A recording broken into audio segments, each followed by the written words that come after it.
Throughout history, there have been countless unexplainable stories, events, and moments captured on audio. These horrifying tapes were archived, never to be heard again. Until now. These are the tapes of trepidation.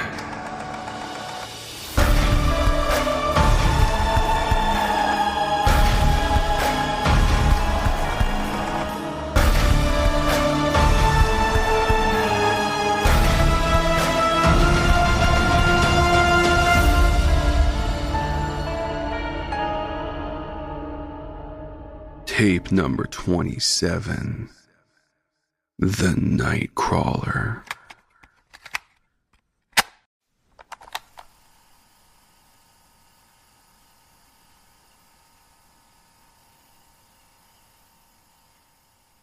There's been a lot of discussion surrounding the mysterious footage of the so-called Nightcrawler. I grew up in the Fresno area of California, and for many years, I had no handle on a terrifying teenage experience that still haunts me to this day. It began in 1993, when 3 friends and I decided to spend an autumn night in the woods near Millerton Lake. It was the perfect conclusion to an amazing summer, and something we had planned for so long, but always found a way to put off. We walked aimlessly by the lake for hours, skipping stones, fishing, enjoying the warmth of the quickly fading sunlight. The warmth soon disappeared behind the treetops, and we decided to take a little walk further into the undergrowth to find a good spot to set up camp for the night. Alex and I set up the tent, while Terrence began collecting wood for a campfire. We had beer, meat, and all the necessary components for a long night's supply of s'mores. The cold autumn night air soon began to envelop our campsite, and crickets began to sing as the smoky scent of the steak we were cooking drifted through the trees and up into the clear night sky. As soon as we finished off the last of the beer, we noticed that we had slightly underestimated the amount of wood needed to keep a fire going. So I decided to hunt around for some dry logs and branches. I paced around the campsite, but couldn't find anything more substantial than a couple twigs. So I decided to grab a flashlight and leave the safety of our little enclosure and went out into the wall of darkness surrounding us. It became clear that this forest had experienced a run on fire-building materials because, for the life of me, I could not find anything big enough to justify carrying it back to camp. I didn't think I had wandered far when I heard a rush of air behind me. I turned around and saw the leaves on the forest floor twirling in the beam of my flashlight. A small dust devil, perhaps? As I fixed my gaze ahead of me and back towards the campsite, I noticed that things were not quite right. I hadn't walked more than 200 meters, and yet I couldn't see any glow of a fire whatsoever. I began to feel incredibly uneasy at the implication that I had somehow wandered further from the campsite than I imagined, and now was lost in these ominous woods, alone. I managed to collect myself and began retracing my steps. The sameness of every direction was disconcerting. However, I could see impressions in the dirt of where I had previously walked, so I followed intently, knowing that I would soon see the glowing orange light of the fire and the welcoming silhouettes of my friends by a tent. The more I walked, the more I began to feel that things were not right. I was still following the trail of my footsteps, and yet, somehow, after 5 minutes of walking, I was no closer to the campsite. I knew I had not walked for this long on my way out here. I stopped, feeling the need to crouch down and consider the situation before fear began to take hold. I looked around and began to notice that the trees around me felt strangely distant and faint, almost as if they were shrouded in a dark mist. This wasn't a physical mist, but rather something ominous that had somehow cloaked the forest in darkness. And this wasn't just the darkness of night, but beyond that, you could feel it. I stood up, however, and let logic prevail as I continued along the long path of my footsteps. In the distance, I could see something familiar. I immediately picked up the pace as I got closer. I realized that it was the campsite. But there was no fire. The camp felt completely cold and empty. It seemed strange that the fire would have died out so quickly, but not beyond reason. I finally reached the tent, and that uneasy feeling I had managed to suppress quickly reappeared as I realized that my friends were no longer there. I called out their names and shined my flashlight into the surrounding foliage, but there was no response. At this point, all semblance of composure left my body. I realized that they could have simply wandered off to try and find me, but I somehow knew this was not the case. Call it a sixth sense, if you will. I decided the only thing to do was to try to restart the fire with whatever fuel I could find. But no matter what I did, no flame would appear from my Zippo lighter. As if it, too, wanted to hide away from this overwhelming darkness. I sat down again with my head in my hands, racking my brain for an explanation of the events thus far. I began to feel the surrounding blackness scurry closer towards me, as if it somehow knew the absence of fire had removed some protective field from around the camp. The next thing I can recall is just being confronted by the most terrifying sound. It can only be described as an eerie whirring noise, almost like a tornado siren, but completely unnatural and unlike anything I have ever heard. Chills ran down my spine as I sat up to determine the source of this haunting sound. It seemed to reverberate throughout the tree trunks in all directions, as the breeze, which had been ever present throughout the evening, seemed to retreat almost instantly into silence.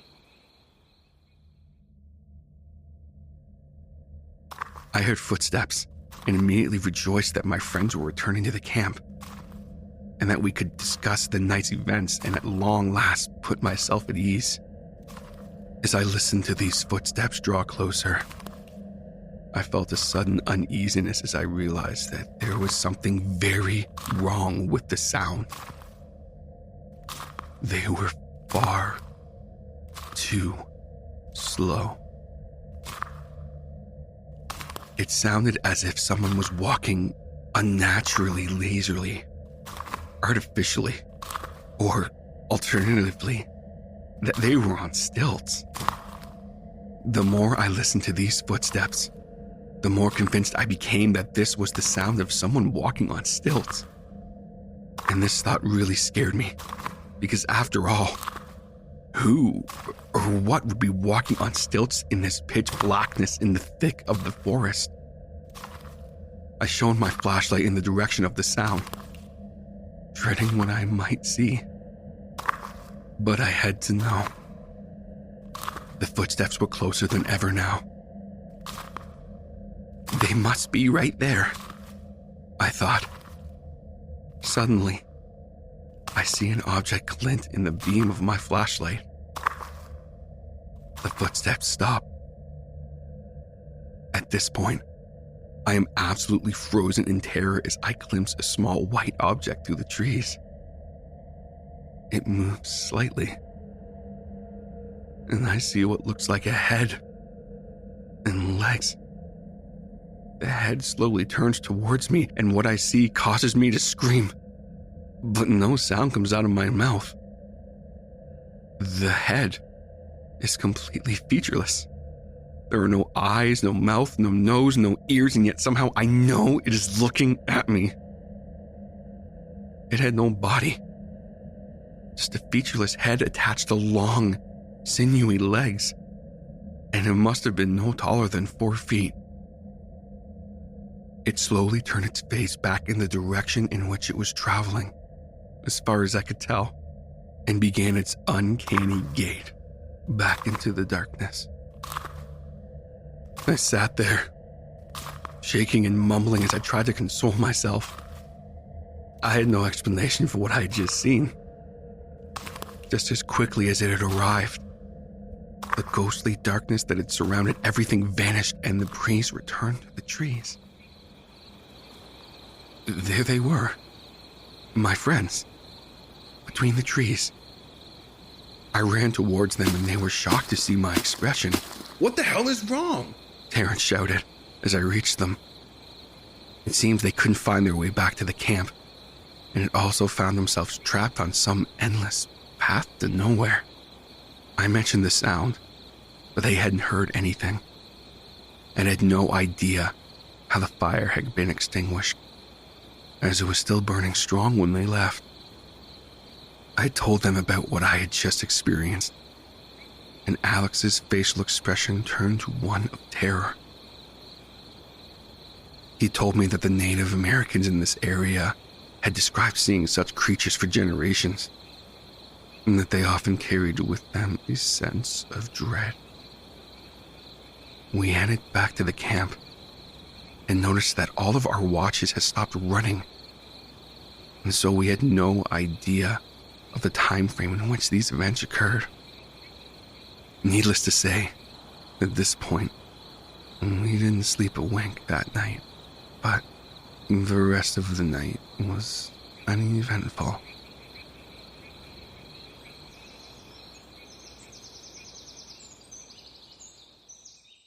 We left hastily at dawn.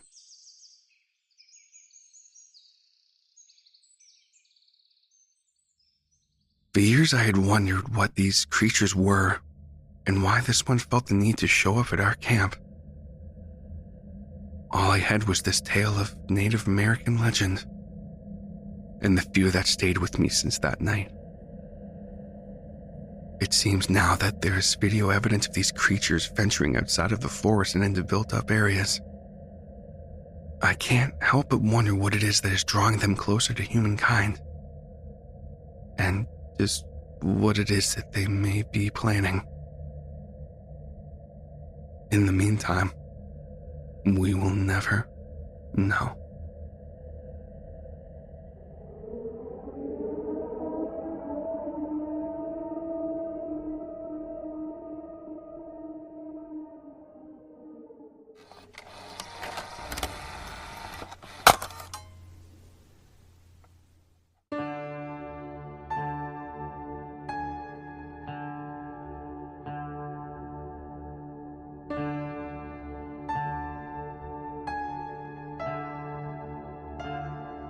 This has been tape number 27, The Nightcrawler, by the Tapes of Trepidation Horror Narration Podcast.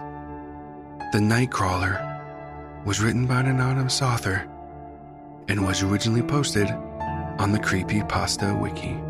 Narration, production, and sound design for this episode was by TJ Hodder. Additional credits for music are given in the show notes. The Tapes of Trepidation theme was written by the incredible J.M. Scherf. All logos, banners, overlays, and graphic design work was provided by the talented Jason Reese from Jaybird Digital Arts. If you have a story you would like to submit or question regarding the show, please contact us at tapesoftrepidation@gmail.com.